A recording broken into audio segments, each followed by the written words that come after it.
राधे राधे दोस्तों। आज हम आपके साथ वो कहानी शेयर करना चाहते हैं जो हमारे बांके बिहारी जी का मनमोहक कहानी है। आप यूँ कह सकते हैं कि ये एक सच्ची घटना है, वृंदावन की वो सच्ची घटना जिसे सुनकर आप पागल हो जाओगे। ये वृंदावन की सच्ची घटना है। आप इसको आंखें बंद करके सुनिएगा ताकि आपको भी ठाकुर जी का दर्शन साक्षात हो जाए। हरे कृष्ण दोस्तों, तो चलिए सुनते हैं ठाकुर जी की मनमोहक कहानी। दोस्तों, बात तो बहुत साल पहले की है। पूर्णिमा की रात थी और बांके बिहारी जी का मंदिर का द्वार बंद हो गया था। धीरे धीरे मंदिर के आसपास की बाजार भी बंद होने लग गई थी और चारों तरफ सिर्फ चाँद की चांदनी छाई हुई थी। चाँद की रोशनी में जमुना नदी और भगवान का भवन एकदम चमक रहा था। माँ राधा रानी का महल, वो कुंज के गलियाँ, वृंदावन की पेड़ पौधे, निधिवन, सब कुछ मानो चमक रहा था। बहुत ही सुंदर अनुभूति थी। चारों तरफ भव्य अनुभूति हो रहा था। ठंडी ठंडी हवा चल रहा था। उनमें से कुछ एक लोग एक पान की दुकान में खड़े थे। वो पान की दुकान से एक व्यक्ति अपने घर की तरफ जा रहे थे और उसने देखा कि रात्रि की तब 11 बज चुके थे।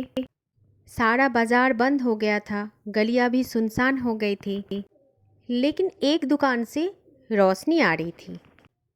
पास जाके देखा तो वो एक मिठाई की दुकान था और एक हलवाई की दुकान था। और वो व्यक्ति वहाँ पर गया और उसने देखा कि एक बूढ़े बाबा तभी भी लड्डू बना रहे हैं। रात के 11 बज चुके थे और बूढ़े बाबा लड्डू बना रहे थे। व्यक्ति के मन में प्रश्न हुआ। तब उस व्यक्ति ने कहा कि बाबा, रात के 11 बज चुके हैं, आप अभी भी मेहनत कर रहे हैं? घर जाइए बाबा, बहुत रात्रि हो गई है। तब वो बाबा ने हंसते हुए कहा, बेटा, ये पेट का सवाल है, काम तो करना ही पड़ेगा। सुबह किसी का ऑर्डर आया है, इसलिए लड्डू बना रहे हैं। तब उस व्यक्ति ने हरे कृष्ण बोला और राधे राधे बोला और वहाँ से चला गया। और इधर बाबा लड्डू बनाने में व्यस्त हो गए। लड्डू बना रहे थे, थोड़ा सा और लड्डू बनाना बाकी था। तब ऐसा ध्यान आया उनको, आज लड्डू बनाने में इतना व्यस्त हो गया और आज काम का इतना बोझ आ गया कि मैं तो रोज़ मंदिर बंद होने से पहले ठाकुर जी का दर्शन करने के लिए जाता हूँ, लेकिन आज वो भी मैं भूल गया। तब वो बाबा ने अपनी आंखें बंद की और मन ही मन ठाकुर जी का दर्शन किया। बिहारी जी को देखने लगे। क्षमा मांगे बिहारी जी से कि मेरे प्रभु, आज मैं आपके पास आ नहीं पाया। और जैसे ही आंखें खोले तो देखा कि सामने एक 10 साल का सुंदर सा बच्चा खड़ा है। अद्भुत तेज प्रतिफलित हो रहा था उसके चेहरे से। सांवला सा खूबसूरत बच्चा है, मुख में उसका अलग ही आभा है। बाबा तो वो बच्चे को देख के स्तब्ध हो गए कि इतनी रात गई, ये सुंदर सा नन्हा सा बच्चा कहाँ से आ गए। तभी बच्चा बोलता है कि बाबा, मुझे बहुत भूख लगा है और मेरा मन तो अभी कर रहा है लड्डू खाने का, मुझे लड्डू दे दो। तो बाबा उस बच्चे को देखता रहा। तब बच्चे ने बोला कि बाबा, आप मुझे क्यों नहीं लड्डू दे रहे हो? अच्छा, आपको तो पैसा चाहिए होता है। बाबा, मेरे पास तो पैसा नहीं है, तो आप एक काम करो, मेरा ये कंगन ले लो और मुझे लड्डू दे दो। बहुत जोर की भूख लगा है मुझे। अभी तो बस मुझे आपके हाथों का बना हुआ लड्डू खाने का मन कर रहा है। तब बाबा ने देखा कि बच्चा अपना कंगन दे रहा है और लड्डू मांग रहा है। तब बाबा ने कहा कि बेटा, कोई बात नहीं, अगर तुझे लड्डू लेना है तो ले ले, खाना है तो खा ले, लेकिन मुझे कंगन नहीं चाहिए। और तुझे और भी कुछ खाना है मेरे दुकान से तो तू वो भी ले ले, लेकिन इसके बदले में मुझे कुछ नहीं चाहिए, ले ले बेटा। तब बच्चे ने बोला, नहीं बाबा, आप मेरा अगर ये कंगन लोगे तभी मैं आपका लड्डू खाऊंगा। आप कंगन अगर नहीं लोगे तो मैं आपका लड्डू भी नहीं लूँगा, फिर मैं भूखा ऐसे ही चला जाऊंगा। पर मुझे तो बहुत ज़ोर की भूख लगी है ना। फिर बाबा ने उसका मन रखने के लिए कंगन ले लिया और बच्चे के हाथ में लड्डू दिया। बाबा ने ये सोचकर कंगन लिया था कि जब इसने लड्डू खा लेगा तो इसका कंगन उसे वापस दे दूंगा। बच्चे ने कंगन दिया और बाबा ने दोनों हाथों में लड्डू दे दिए। बाबा इधर कंगन लेके रखने लगे और जैसे पीछे मुड़ के देखा तो बच्चा जहाँ पे खड़ा था वहाँ पे बच्चा नहीं था और बाबा को लगा कि लड्डू लेकर बच्चा भाग गए। बाबा सोच रहा था बच्चे भूखा था, लड्डू लेकर भाग गया। उसके बाद बाबा ने अपना सारा काम पूरा किया और मन ही मन सोचने लगा उस सुंदर सा सांवला सा बच्चे के बारे में। फिर दुकान बंद किया और घर की ओर बढ़ने लगे। बाबा ये भी सोच रहा था बच्चा कितना सुंदर था और उसका संस्कार कितने नेक थे। वो मुफ्त में नहीं लेना चाहा लड्डू, चाहता था खाना है लेकिन पहले कंगन ले लो, उसके बाद मैं आपका लड्डू खाऊंगा। बहुत बड़े घर का बच्चा लग रहा था। बच्चा सोच रहे थे बहुत बड़े घर के बच्चा है, तो बड़े घर के बच्चा इतना भूखा कैसे रह सकता है और अकेला इतनी रात गई क्यों आया था मेरी दुकान पर? कहीं अपने माता पिता से नाराज़ तो नहीं था? बच्चे की माता पिता को थोड़ा सा ध्यान रखना चाहिए। ऐसा ही सोचते सोचते बाबा घर पहुंच गए थे। बिस्तर पर लेट गए, लेकिन बाबा की आंखों से वो बच्चे का छवि नहीं हट रहा था। वो खूबसूरत सा बच्चा बार बार बाबा की यादों में आ रहा था। बाबा का मन कर रहा था कि उस बच्चे को मैं दोबारा उससे देखूं। तब बाबा ने सोचा चलो ठीक है, कोई बात नहीं, जब बच्चा घर पहुंच जाएगा तो घर के लोगों को वो कंगन नहीं मिलेगा तो बच्चा ज़रूर आएगा मेरे पास और तभी मैं उसका कंगन भी लौटा दूंगा और उसको देख भी लूँगा। क्योंकि वो कंगन तो सोने का था तो माता पिता ज़रूर पूछेगा कि वो कंगन कहाँ गया है। फिर वो बच्चा बोलेगा कि मुझे भूख लगा था तो मैं उस दुकान पे बूढ़े बाबा को मेरा कंगन दे के मैंने लड्डू खा लिया था। तो ज़रूर कल माता पिता उस बच्चे के साथ ज़रूर आएगा मेरे दुकान पर, और जब भी वो बच्चा मेरे दुकान पर आएगा तो मैं उसको जी भर के देख लूँगा। बहुत सुंदर है वो बच्चा। कल्पनाओं के सागर में आकर के पता नहीं कब बाबा निद्रालीन हो गए। सो गए बाबा। सुबह उठा, बाबा की दिनचर्या शुरू हो गई। लेकिन उठते ही बाबा के दिमाग में फिर से वही रात वाली बच्चे का याद आ रहा था कि आज बच्चा आएगा उसके माता पिता के साथ, तब मैं उसका कंगन लौटा दूंगा। और कुछ जैसे मानो दिमाग में चल ही नहीं रहा था। बड़ी कोशिश कर रहा था वो बूढ़े बाबा अपने दिमाग को शांत करने के लिए, लेकिन शांति नहीं हो रहा था। बस वो बच्चा ही दिमाग में घूम रहा था। बार बार बस वही बच्चा ध्यान में आ रहा था।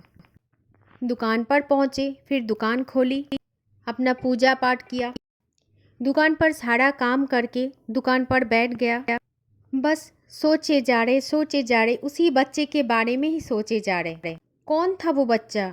अभी तक क्यों नहीं आया उसको उसका माता पिता के साथ? क्योंकि मेरे पास उसका कंगन रह गया, ये कंगन सोने का है। इतने में देखा कि मंदिर के जो भंडारी जी है वो अपनी दुकान के सामने से ही जा रहा था। घी लेके जा रहे थे और घी का पात्र उनके हाथ में था।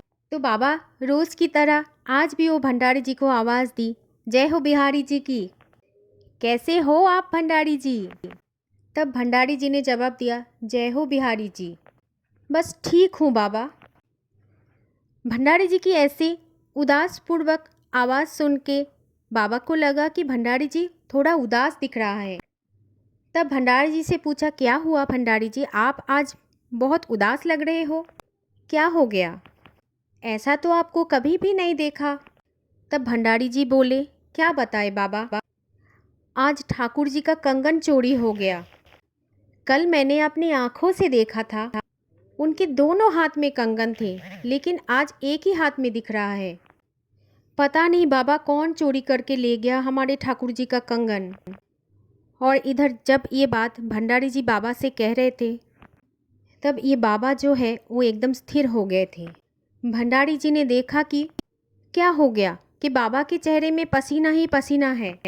बाबा की होंठ कांप रहे हैं, कुछ बोलना चाह रहे हैं लेकिन बोल नहीं पा रहे हैं। बाबा की पूरा शरीर कांप रहा है, क्योंकि तब बाबा को एहसास हो गया था कि ठाकुर जी उनसे आए थे मिलने के लिए कल रात। ठाकुर जी से वो मिल चुके थे, लेकिन भंडारी जी को कैसे बोले, क्योंकि ठाकुर जी को देखने के बाद जुबान कहाँ पे रह जाती है। वो तो ठाकुर जी है, उनकी ऊर्जा ही अलग है। सारा ब्रह्मांड तो उनकी ऊर्जा से चलता है, तीनों लोक उनकी ऊर्जा से चलता है। कोई कैसे बोल सकता है उन्हें देखने के बाद? कुछ भी नहीं बोला जाता है। भंडारी जी ने तब बाबा से पूछा, क्या हुआ बाबा?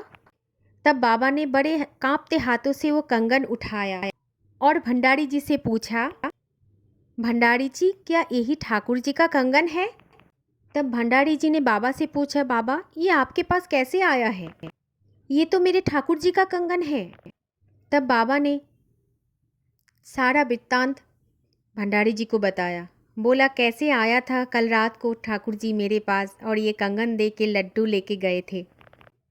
आंखों से बाबा की बस अश्रु बह रहे थे और बता रहे थे कि मेरे कन्हैया आए थे कल रात को मेरे पास।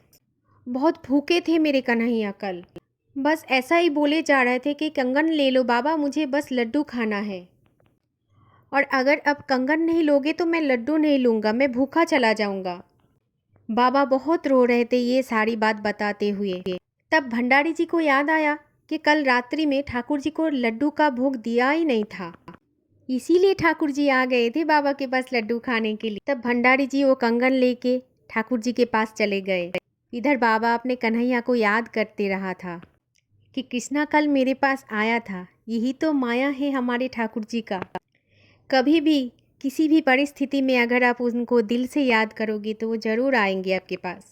वो कभी भी कहीं भी और कैसे भी किसी के पास आ जाते हैं। आप जानते नहीं हैं, हम सब के साथ वो हर पल रहते हैं, बस हम सब उनको दिल से याद नहीं करते। जब हम दिल से और अपने आत्मा से उनको याद करेंगे, आप यकीन मानना कि ठाकुर जी आपके सामने ज़रूर प्रकट होंगे, ज़रूर आएंगे आपसे मिलने। बाबा को तब याद आ गया था कि आज मंदिर नहीं गया था, ऐसा ही सोच रहा था कल रात को मैं आंखें बंद करके, इसलिए ठाकुर जी मुझसे मिलने आ गए थे। बाबा तो बस आंखें बंद करके अपना मानसिक पूजा कर रहे थे। जैसे मानसिक पूजा मैंने ख़त्म किया तभी देखा कि ठाकुर जी मेरे सामने हैं। यही तो लीला है उनकी, यही तो माया है उनकी। बस एक बार दिल से उन्हें याद करके देखो, ये यकीन मानना कि ठाकुर जी आपके साथ खड़े होंगे, साथ पाओगे अपने ठाकुर जी को। वो तो हर पल हमारे साथ रहते हैं। श्रीमद् भगवत गीता में वो कहाँ है कि मैं हर जीव के साथ साक्षी भाव में रहता हूँ, हर पल रहता हूँ हर जीव के साथ में। आप एक बार मन से पुकार के तो देखो ठाकुर को, अपने आप ही आपको अनुभूति हो जाएगी कि कन्हैया आपके साथ है, ठाकुर जी आपके साथ ही है, प्रभु आपके साथ ही है। वो तो हमारे पिता है और हम तो उनके संतान हैं। वो हमसे बेहद प्रेम करते हैं। चाहे हमारे जीवन में कितनी ही समस्या हो ना, लेकिन हर समस्या का समाधान होता है सिर्फ कृष्णा। कृष्ण के साथ रहो, कृष्ण के पास रहो तो समस्या नहीं रहेगी। अपने भरोसा और विश्वास को मजबूत रखो और प्रेम से बस एक बार बोलो राधे राधे, मानो कान्हा तुम्हारे सामने आ जाएंगे। राधे राधे, हरे कृष्ण।